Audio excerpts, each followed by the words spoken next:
Əziz şəhid ailələri, kənd ictimaiyyəti, şəhidinə dəyər verən, şəhidinə sevgi göstərən hər bir kəsin Allah ziyarətini qəbul eləsin. Allah hər birinizdən razı olsun. Bugün şəhidimiz vətən uğrunda canını fəda edən Pərvin qardaşımızın məzarı başındayıq. Allah ruhunu şad eləsin. Hamımıza məlumdur ki, artıq 5 ildir sərasər şəhidlərimizin doğum günləri, il dönümləri, anım günləri, onların adı ilə bağlı hər hansısa keçirilən tədbirlərdə hamımız birlikdə iştirak edirik. Bu bizlərin şəhidimizə verdiyimiz bir dəyərdir, bir hörmətdir. Bugün şəhidlərimiz bizlər üçün, xalqımız üçün el satmaz bir dəyərə malik olan şəxslərdir. Çünki o oğullar, onların üçün sayəsində, onların qəhrəmanlığı sayəsində bugün biz ərazi sözümüzü, suverenliyimizi təmin etmişdik. Bizim torpaqlarımız azaddır. Bugün illərdir düşmən tapdağında qalan Dədəbaba yurdumuz. Dədəbaba məzarlarımız artıq azaddır. Belə deyim, heç nəylə tərifi bilinmir. Yəni bu oğulların sayəsində biz bugün bu qələbəni, bu zəfəri qazandıq. Pərvin kimi minlərlə vətən oğlunun şücaəti sayəsində biz döyüş meydanında düşmən üzərində qələbə qazandıq. Bu qələbənin, bu nailiyyətin başında duran Müzəffər Ali Başkomandanımızdır. Cənab Prezidentimiz İlham Əliyevin o dəmir yumruq əməliyyatı ilə həyata keçirilən döyüş əməliyyatları torpaqlarımızın azad olunması ilə sonlandı. Yəni 44 gün ərzində biz düşmənin nəzmini sındırdıq. Düşməni bu vətən torpaqlarından, belə deyim, murdarlanmış canlarını, cəsədlərini rədd etdik. Bu qəhrəman oğulların sayəsində öz xalqına, öz Ali Başkomandanı qarşısında olan belə əhdinə, andına sadiqliyini nümayiş etdirərək döyüş meydanında bir tarix yazdı, zəfər qazandı. Bugün elə bir gündür ki, artıq 2020-ci ildən bugünə biz hər il 27 sentyabr tarixindən oktyabr, noyabr aylarını şəhidlərimizin il dönüm günlərini qeyd edirik. Bugün artıq 5 il bundan öncə müharibənin 24-cü günü idi. Hamımız bu günləri çox gözəl xatırlayırıq. 24 gün ərzində biz artıq düşmənin müdafiə xəttini yararaq daha dərinliyə irəliləmiş, bir sıra şəhər, kəndlər, qəsəbələr düşmən tapdağından azad olunmuşdur. Bugünkü günə qədər Suqovuşan, Talışkənd, Ağdərə istiqamətində bir çox yüksəkliklər, Cəbrayıl, Zəngilan, Füzuli şəhərləri, kəndləri düşmən tapdağından azad olunmuş. Bu onu göstərir ki, qısa müddət ərzində Azərbaycan əsgəri döyüş meydanında elə bir şücaət göstərdi ki, düşməni geri qaçmağa yox, çəkilməyə yox, məğlubiyyətə düşərək. Yəni, bunu bəlkə də hərdən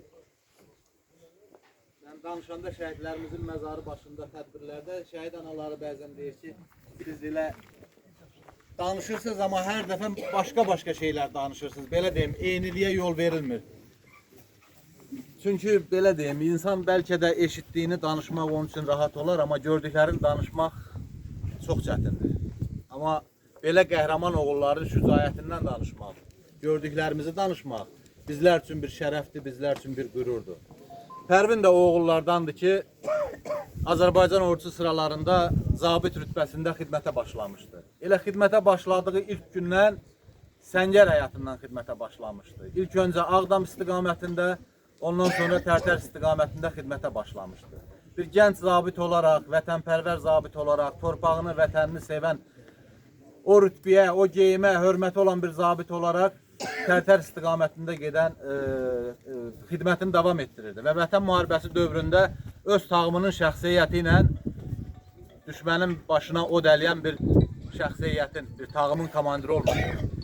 Bilirsiniz, tağım komandiri elə bir vəzifədir ki, tağım komandiri bütün şəxsiyyətini sevməli, tağımın bütün şəxsiyyətinin istifadə etdiyi silahı, sursatı istifadə etməyə bacarmalı, tağımın bütün texnikasından istifadə etməyə bacarmalıdır.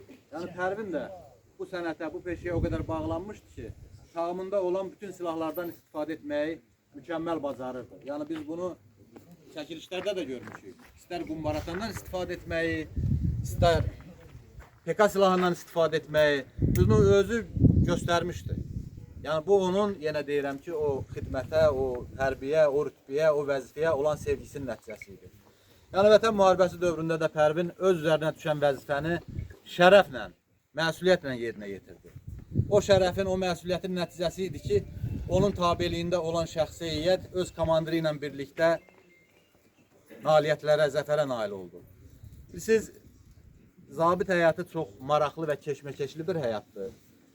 Arxa hərbi hissədə xidmət keçən bir zabit gün ərzində xidməti vəzifələrini yerinə yetirir, şəxsi heyəti ilə məşğul olur. Günün sonunda iş bitdi, gedir evinə.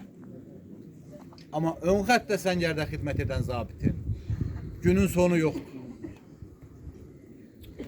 24 saat ərzində təkrarlanaraq bütün gecə, günüz öz şəxsiyyəti ilə birlikdə səngərdə yatmağı da bir yerdə, istirahəti də bir yerdə, yeməyi də bir yerdə, danışmağı da hər bir şey bir yerdə. Yəni bu amallar səngər həyatı, zabit, əskər arasında komandirlikdən əlavə də bir qardaşlıq yaradır, bir möhkəmlik yaranır. Yəni Pərvin də xidməti ön xəttdə keçdi, səngərdə keçdi.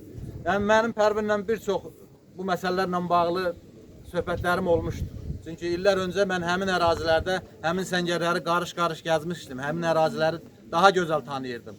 Yəni mən Pərvinlə sorğu-sual zamanı onun öz tağımının müdafiə etdiyi dayaq məntəqəsinin qarşısında olan düşmənin hansı vəziyyətdə olmağı, ümumi vəziyyəti bilməyi mənim üçün ürək açan idi ki, belə bir tağım komandiri, belə bir zabit qısa müddət ərzində ərazini belə mükəmməl öyrənibdir. Yəni bugün biz belə zabitlərin sayəsində, öz əskərinin önündə ardımca komandası verən zabitlərin sayəsində biz torpaqlarımızı düşmən tapdağından azad etdik. Allah bütün şəhidlərimizə rəhmət eləsin, ruhları şad olsun. Pərvin üçün şəhid sözü, şəhid kəlməsi yad bir kəlmə deyil idi. Pərvin gözünü açandan şəhid sözünü öz ailəsində eşitmişdir. Çünki Pərvin ailəsi şəhid ailəsi idi. Bu hissləri bu yaşamışdı, vaxtında, zamanında bu hisslərlə yaşamışdı. Belə deyim, bəlkə də Pərvində düşmənə qarşı olan nifrət hissi elə o uşaqlıqdan, o şəhid ailəsi olduğuna görə formalaşmışdı. Pərvin belə götürəndə İdman Akademiyasını bitirmişdi. O öz ixtisası üzrə, öz sahəsi üzrə başqa istiqamətdə gedə bilərdi. Amma onun içində olan o bu peşəyə, bu xidmətə, bu geyimə olan sevgi, rəğbət, hörmət Pərvini hərbi peşəsinə gətirib çıxartdı. Allah şəhadətini mübarək eləsin. Allah bütün şəhidlərimizə rəhmət eləsin. Bugün şəhidlərimiz haqqında, bugün onların keçdikləri döyüş yolu haqqında, yazdıkları o tarixi zəfər haqqında saatlarla danışmaq olar. Və danışmaq da bizim haqqımızdır. Bugün çünki biz bir xalq olaraq, bir dövlət olaraq, bir millət olaraq Cənab Ali Başkomandanın ətrafında sıx birləşərək zəfər qazandıq. Allah bu zəfəri qazandıran, zəfəri yaşadan şəhidlərimizə rəhmət eləsin. Çox sağ olun, Sami müəllim. Sami müəllim peşəkar, hərbiçi, polkovnik və 44 günün müharibəsi ən tarih adam şəxslərindən biridir ki, bugün müharibənin gedişatı qarşı digər müharibənin iştirak edir. Bugün o şəhidlik edir. Çox sağ olun.